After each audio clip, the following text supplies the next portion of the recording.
Good evening and welcome to Friday's edition of the Regional News. We begin with news from St. Kitts and Nevis. Trinidadian artist Cayman 6 has been banned from entering St. Kitts and Nevis after he was flagged as being a security risk, according to the promoter of his scheduled performance on the Twin Island nation. As a result of the ban, Study It ENT said it was forced to cancel an upcoming concert titled Obsessed All Black Affair, which Cayman 6 was due to headline. Cayman 6, who performs Trinibad music, is a controversial figure due to his lyrics and alleged affiliation with the Six Gang, which is one of the criminal organizations responsible for many of the gun-related murders that occur in Trinidad and Tobago. 2 attempts have been made on Cayman 6's life in less than a year. In the most recent incident, he was ambushed by gunmen from a rival gang on the Churchill Roosevelt Highway in St. Augustine, Trinidad. The brazen shooting occurred moments after he landed at the international airport following a performance in Barbados. Cayman 6, whose real name is Kashif Alexander, was unhurt, but 3 of his friends were killed along with a woman who was hit by a stray bullet. Following the incident, the U.S. Embassy in the Trinidadian capital, Port of Spain, urged Americans to be vigilant. St. Kitts and Nevis is not the only country where concerns were raised about the potential risk posed by Cayman 6's appearance at a concert. There was some uproar in Grenada after Cayman 6 was booked to appear at a concert on February 6th, one day before the country celebrates 50 years of independence. Neither the Royal Grenada Police Force nor the event's promoter have commented on whether Cayman 6 will be allowed to perform at the concert. Local media reported that he may be banned from entering Grenada. While in Puerto Rico, the U.S. Coast Guard USCG suspended its search for additional survivors from a capsized migrant boat just off the coast of Camoy, Puerto Rico. Survivors told USCG that between 30 and 50 people were on the vessel when it sank on Wednesday. 2 bodies were recovered while 30 survivors were rescued. The Coast Guard did not say where the migrants had departed from. However, most of the people caught attempting to enter Puerto Rico at sea are from Haiti and the Dominican Republic. Migrants often brave the treacherous Mona Passage that separates Hispaniola from Puerto Rico in search of a better life in the U.S. territory.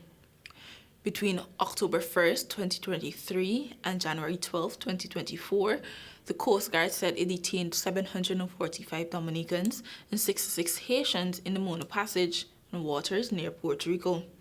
Captain Jose Diaz, Coast Guard Sector San Juan commander, expressed his sadness at the loss of life following Wednesday's tragedy. "Quote unquote, we pray for the families of the deceased and of those whose fate remains unknown," end of quote, said Diaz.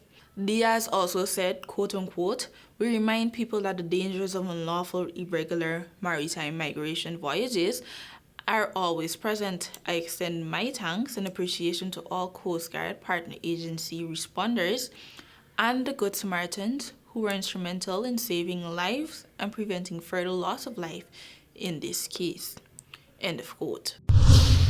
And for some international news from Kenya, a truck loaded with liquid petroleum gas cylinders exploded and set off a late-night inferno that burned homes and warehouses in Kenya's capital, Nairobi, killing at least 3 people and injuring more than 270, officials said Friday.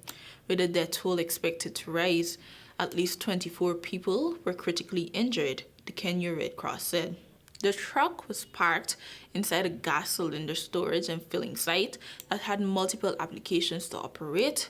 They were rejected last year because it was too close to residential areas, Kenya's Energy and Petroleum Regulatory Authority said, raising questions over whether the site was operating illegally. Witnesses said they heard a sound that's suspected to be gas leaking from inside the storage site before at least 2 explosions and a massive fire, which broke out at around 11:30 p.m. Thursday. A huge fireball lit up the sky.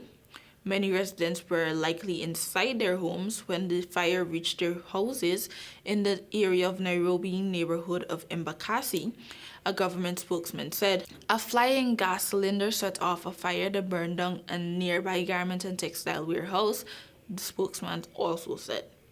Several other vehicles and businesses were damaged by the blaze. Cell phone videos taken by witnesses show the fireball erupting after an explosion right next to some apartment buildings. People were heard screaming at the scene after daybreak. Several houses and shops were burnt out. The roof of a 4-story residential building, about 200 meters from the scene of the explosion, was broken by another flying glass lender. Electrical wires lay on the ground. Nothing remained in the burned-out gas storage site except the shells of several trucks. Police and the Kenya Red Cross reported 3 deaths, and the toll may rise, said Wesley Kimento, the Embakasi police chief. The government and the Red Cross said 271 people were taken to several hospitals with injuries. I'm DACIA Richard. Thank you for watching. Until next time.